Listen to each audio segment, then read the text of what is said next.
नाज़रीन, गुज़श्ता साल जब पीडीएम मार्ज़ वजूद में आई तो पीडीएम का इत्तेहाद बना और तमाम तर जो निकात रखे गए वो ये रखे गए कि इस हुकूमत का मुकाबला करना है, इस हुकूमत को घर भेजना है और पार्लियामेंट के मुकाबले में सड़कों की सियासत को ज़्यादा अहमियत देनी है और इस हुकूमत को घर भेजना है तो इस्तीफ़ों के ऑप्शन पर गौर करना चाहिए। लेकिन इस्तीफ़ों के ऑप्शन की बजाय पाकिस्तान पीपल्स पार्टी की राय कुछ मुख्तलिफ रही थी। पाकिस्तान पीपल्स पार्टी ये समझती थी कि पार्लियामेंट के अंदर रहते हुए हमें जिद्दोजहद करनी चाहिए और इस हुकूमत के खिलाफ आवाज़ उठानी चाहिए। पाकिस्तान मुस्लिम लीग न्यू और जमीयत उलमा इस्लाम फे इसकी हामी दिखाई नहीं दी।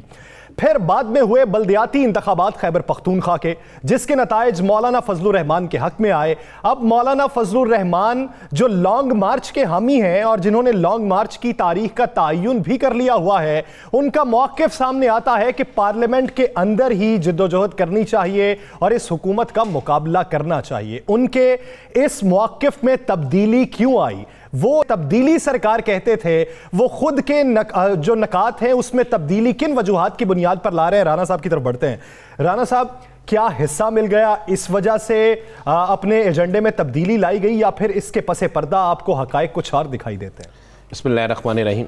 अस्सलातु वस्सलामु अलैका या सय्यदी या रसूलल्लाह, अस्सलातु वस्सलामु अलैका या सय्यदी या हबीबल्लाह।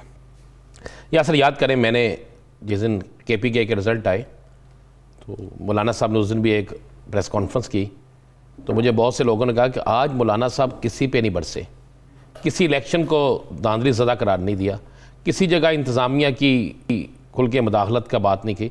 तो मैंने उस दिन भी कहा था कि मौलाना साहब को मौलाना साहब का हिस्सा मिल गया, और जब जिसको हिस्सा मिल जाता है तो फिर उसके लिए सब ठीक होता है। ये ना मुआशरा ऐसा है कि अगर आप को कमाई मिलती हो ना तो आप अपने घर के बाहर बड़ा सा लिख के लगा देते हैं हाज़ा मिन फजल रब्बी, और जिसको ना मिलती हो वो लिख देता राशियो वाल मुर्तशी के लामा फिन्नार। तो ये एक सियासत में भी ना, मैं नहीं कह रहा रिश्वत है, सियासत में भी इसी तरह चलता है। तो भाई बात बड़ी सिंपल सी है यासर साहब, मैंने उस दिन भी कहा था और ये रिकॉर्ड पे है और मैं आज भी कह रहा हूँ कि मौलाना साहब जो हैं अब तहरीक को उस तरह नहीं चलाएंगे कि जिससे सिस्टम सारा समेटा जाए, जिससे सारा सिस्टम बंद हो जाए। नहीं होगा। बहुत से लोगों को हर शख्स जो है वो किसी ना किसी तरीके से किसी ना किसी जगह पे अपने ताई कोई ना कोई कोशिश कर रहा था, जिसके हवाले से कई आपको पता है बहुत से लोग भी कह चुके थे कि बल्कि जाजुल्ला ने, आपको याद होगा हमारे प्रोग्राम में कहा था कि सब शख्स लाइनों में लगे हुए हैं, अब किसकी लाइन जल्दी उसकी बारी आ जाती है वो इस इंतज़ार में है। देखिए मौलाना साहब KPK का इलेक्शन जीत गए, आज एक और उनको खुशखबरी मिल गई बन्नू के हवाले से, जो एक पटिशन थी जो दोबारा गिनती की थी वो ख़त्म होगी। इलेक्शन कमीशन ने कहा नहीं जी नहीं, ये नहीं होगा। हम मौलाना साहब के हक में जा रहे हैं। भाई मौलाना साहब KPK में जहाँ पे वो जीते थे वो जीते हैं। अब वो ये नहीं कह सकते कि इलेक्शन कमीशन RO सिस्टम फला सिस्टम किसी को बुरा नहीं कह सकते। और मौलाना साहब देखें, सारा हम सुन के थक गए यू टर्न। तो ये क्या है? ये असम्बली हराम थी, इस पार्लियामेंट को हम नहीं मानते, इस पार्लियामेंट में जाना उससे बेहतर है सड़कों पे रहे, जो पार्लियामेंट में बैठे हैं वो गलत कर रहे हैं, इसका हल्फ नहीं उठाना चाहिए। यही बातें थी क्या सर? ये यू टर्न नहीं लगता राना साहब, ये रॉन्ग टर्न लगता है। ये रॉन्ग टर्न है बिल्कुल। अब उसी पार्लियामेंट के अंदर अगर पार्लियामानी तरीके से, अगर आईनी तरीके से जंग ले ली जाए और तब्दीली लाई जाए तो ठीक है। ये कहां से सोच आई? बात यह है कि भैया सिस्टम तो सबका है ना, सबका सिस्टम जो होता है ना वो किसी ना किसी तरीके से चलता है। तो कोई मिस कॉल पे होता है तो किसी का सॉफ्टवेयर बड़े अच्छे तरीके से ठीक हो जाता है। आप क्या समझते हैं पार्लियामेंट के अंदर ये तमाम अपोजिशन जमातें पाकिस्तान पीपल्स पार्टी की तकलीद करेंगी? हाँ, ये बड़ा एक सवाल है। ये तो मौलाना साहब के किसी से पूछेंगे, उनके नुमाइंदे से कि तर्जमान से पूछेंगे। आज हमारे साथ प्रोग्राम में हैं भी वो, कि भाई ये क्या हो गया? पीपल्स पार्टी कहती थी इस्तीफे ना दो, आप कहते थे इस्तीफे देने हैं। मुस्लिम लीग नून कहती थी इस्तीफे देने हैं, अब आप भी कहते नहीं असम्बली के अंदर जंग लड़नी है। अब मैं आपको बता दूं यासर अंदर की बात, एक तो हिस्सा मिल गया, हिस्सा मिलने के बाद अब मौलाना साहब उस तहरीक को भी उस तरह नहीं चला सकेंगे जिस तहरीक को चलाया जाता था। नहीं, आप क्या समझते हैं लॉन्ग मार्च नहीं होगा? लॉन्ग मार्च होगा, लॉन्ग मार्च जितना ही होगा, वो सारा कुछ होगा, क्राउड भी होगा, तकरीरें भी होंगी, जलसा भी होगा, फिर वापस हम पार्लियामेंट पे छोड़ते हैं, ये लफ्ज़ होगा। पार्लियामेंट के अंदर तब्दीली लाएंगे, हमारे साथ बहुत बड़ी तादाद मौजूद है, फला फला। भाई हुकूमत अपना वक्त पूरा करेगी, पूरे वक्त में हुकूमत जाएगी, उससे पहले हुकूमत खुद अगर असम्बलियां पहले डिसॉल्व करना चाहेगी तो डिसॉल्व होंगी। अगर कोई ये समझे कि मार्च कुछ कर जाएगा, ऐसा नहीं होगा।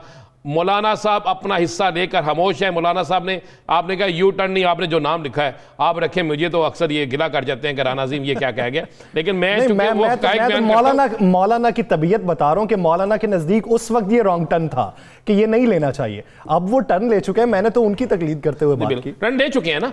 अब ये असम्बलियां हलाल किस तरह हो गई, अब ये पार्लियामेंट हलाल किस तरह होगी, मुझे सब ये इसलिए हलाल होगी। फिर मैं कह रहा हूं कि मजाज में नरमी आ गई, इसलिए कि इक़्तिदार का कुछ हिस्सा किसी ना किसी तरीके से मिल गया, और मजाज में नरमी आ गई, मामलात में नरमी आ गई। वो पार्लियामेंट जिससे बाहर थे, आप वो पार्लियामेंट उस वक्त बुरी लगती थी, आज वो पार्लियामेंट ठीक लगना शुरू हो गई। इसी में आने वाले दिनों में फड्डा चलेगा लिया सर। चले मैं आपको बता दूं, अब पीपल्स पार्टी कहेगी हम ठीक थे मौलाना साहब, अब आप इस तरफ क्यों आए हैं, तो फिर मौलाना साहब और नून लीग के पास जवाब नहीं होगा। मैं आपको ये बिल्कुल ठीक कह रहा हूं। अब आने वाले दिनों में ये जो मैंने उस दिन भी कहा था, ये पीपल्स पार्टी भी अपनी तहरीक का ऐलान कर रही है। पीपल्स पार्टी मौलाना से पहले धरना देगी, वो धरना शहरों में हो, वो इस्लामाबाद में हो, वो लाहौर में हो, कहीं भी हो। अब अपोजिशन वर्सेस अपोजिशन होगा मैच। मैं आपको ये बता दूं, अपोजिशन वर्सेस अपोजिशन मैच होगा, अपोजिशन वर्सेस हुकूमत मैच नहीं होगा। ये मैं आपको बिल्कुल आपको क्लियर बता रहा हूं। ठीक है, महंगाई है, हुकूमत के खिलाफ जा रहा है ये काम, मिनी बजट है, हुकूमत के खिलाफ जा रहा है ये काम, ये सारा कुछ है। लेकिन हमारे मुल्क में कितने दिन, कितनी बात, कितनी दफ़ा डिस्कस होती है, नया इशू आए सारा कुछ पिछला आप भूल जाते हैं। इसी तरह होता है ना। अब मौलाना साहब का ये कहना कि इस पार्लियामेंट में अब अंदर से तब्दीली लाएं, चले अंदर से पीपल्स पार्टी इनका साथ नहीं देती तो तब्दीली आ जाएगी, नहीं आएगी। आप 2, 3, 4 तोड़ लेंगे, नहीं तब्दीली आएगी। अगर मुस्लिम लीग नून पीपल्स पार्टी के कहने पर एतमाद नहीं लाती और मौलाना साहब की मर्जी का आइंदा वज़ीर आज़म नहीं होता, तो क्या कोई तब्दीली आ जाएगी? नहीं आएगी। तो ये इसी तरह चलता रहेगा। ये तमाशा है, सियासी तमाशा। जिसने आके लगा लिया, जिसने बेहतर तमाशा पेश कर दिया, वो उस तमाशे को कई दिन डिस्कस होता रहेगा, उसके बाद चलता रहेगा। मौलाना साहब को उसका हिस्सा मिल गया, मौलाना साहब अब इस हराम को हलाल करार दे दिया गया। वो पार्लियामेंट को, यानी हराम नहीं था ना एक किस्म का कि नहीं मंजूर, जो चीज़ ना मंजूर हो इसका मतलब आपके लिए ठीक नहीं है, अब वो मंजूर हो गई है, तो इसका जवाब तो मौलाना साहब के जो तर्जमान है उनको भी देना होगा, पीडीएम को भी देना होगा। और अब पीडीएम के अंदर देखें, एक इन्होंने कहा था कि हमारे पास इस्तीफे आखिरी ऑप्शन है, मार्च के मौके पर भी हम इस्तीफों का ऐलान कर सकते हैं, याद है? अब मार्च के मौके पर किसका ऐलान करेंगे?